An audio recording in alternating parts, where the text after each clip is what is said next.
દાહોદ જિલ્લાના નવરચિત ગોવિંદ ગુરુ લીંબડી તાલુકાના જય જોહર પ્લેગ્રાઉન્ડ ડુંગરી ખાતે આમ આદમી પાર્ટીની ગુજરાત જોડો જનસભામાં આદિવાસી મસીહા તરીકે જાણીતા અને ડેડિયાપાડાના ધારાસભ્ય ચેતર વસાવાનું લોકો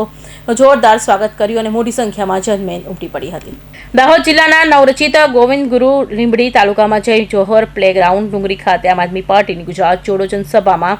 આદિવાસી મસીહા તરીકે ગણાતા અને ડેડિયાપાડા ધારાસભ્ય ચેતરભાઈ વસાવા લોકો દ્વારા સનંદર સ્વાગત કરવામાં આવ્યું અને ભાજપ કોંગ્રેસ અને બીટીપીને રામ કરી ચેતરભાઈ વસાવાએ હાથે ખેસ ધારણ કરી 5000 થી વધુ કાર્યકર્તા આમ આદમી પાર્ટીમાં જોડાયા અને આમ ભાજપના ગઢમાં ગાબડું પડ્યું હતું। ચેતરભાઈ વસાવા દ્વારા ભાજપ સરકાર પર આકરા પ્રહારો કરાતા જણાવ્યું કે મનરેગા યોજનામાં ભ્રષ્ટાચાર, ગ્રામ પંચાયતના ભ્રષ્ટાચાર, અનેક યોજનાઓમાં દાહોદમાં કરોડોનો ભ્રષ્ટાચાર થયેલ છે તેવી વાત કરી પૂર્વ મંત્રી અને તેમના પૂર્વોત્તરો પર આકરા પ્રહાર કર્યા હતા અને તેમના પર થયેલા ખોટા કેસ અને જેલવાસ દરમિયાન થયેલા અનુભવોની વાત કરવામાં આવી અને આવનારી તાલુકા અને જિલ્લા પંચાયતની ચૂંટણી લડવા અને 2027ની ભાજપને ઉખેડી ફેંકવાનો પ્રકાર ફેંક્યા હતા।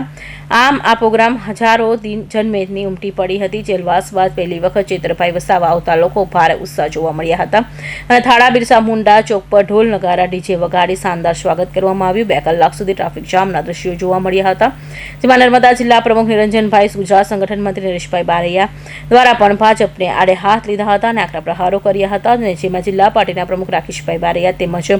નામી અનામી મોટી સંખ્યામાં આગેવાનો કાર્યકરો હાજર રહ્યા હતા અને યુવાનો, વડીલો, આગેવાનો મોટી સંખ્યામાં પ્રચંડ જનમેદનીમાં ડેડિયાપાડા ધારાસભ્ય ચેતરભાઈ વસાવાની આગેવાનીમાં હજારો યુવાનો, વડીલો સ્વયંભૂ આમ આદમી પાર્ટીમાં જોડાયા। આજે દાહોદ જિલ્લાના ગોવિંદ ગુરુ લીંબડી તાલુકાના ડુંગરી મુકામે ગુજરાત જોડો અભિયાન અંતર્ગત જનસભા મળી હતી।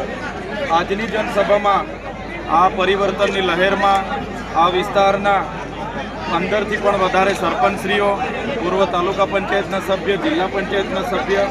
અને 5000 થી પણ વધારે યુવાન આગેવાનો, કાર્યકરો આમ આદમી પાર્ટીમાં જોડાયા છે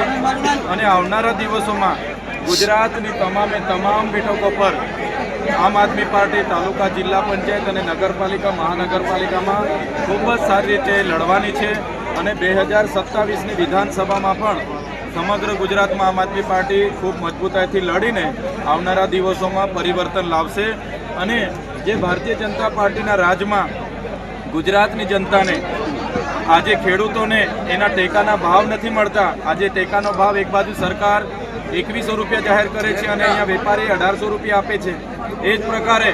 આજે કપાસના 1622 રૂપિયા જાહેર કરવામાં આવ્યા છે, અહીંયા 1200 રૂપિયા મળે છે। ત્યારે જે કડદા પ્રથા નાબૂદ કરવા માટે અમારા જે આગેવાનો લડ્યા છે, રાજુભાઈ કરપડા, પ્રવીણભાઈ રામ, એમને પણ ખોટી રીતે જેલમાં નાખવામાં આવ્યા છે, અગાઉ અમને પણ ખોટી રીતે જેલમાં નાખવામાં આવ્યા હતા। ત્યારે આજે ભારતીય જનતા પાર્ટીના રાજમાં મનરેગા કૌભાંડ હોય, નલ સે જલનું કૌભાંડ હોય, નકલી કચેરીઓ, નકલી કોલેજ, નકલી અધિકારીઓ, જેનાથી જનતા ત્રાહિમામ પોકારી છે અને જીએસટી પોતે ખુદ વધાવી છે। એક બાજુ ભારતીય જનતા પાર્ટીએ 2016માં જીએસટી વધાવી અને એમાં થોડો ઘટાડો કરીને આજે પાછી વાહવાહી લૂંટે છે। ત્યારે હવે ગુજરાતની જનતા સારી રીતે જાણી ગઈ છે અને આવનારા દિવસોમાં પરિવર્તન આવવાનું છે, જે તમે આજે જનમેદની જોઈ શકો છો અને 5000 થી પણ વધારે લોકો આજે આમ આદમી પાર્ટીમાં જોડાયા છે। દાહોદ।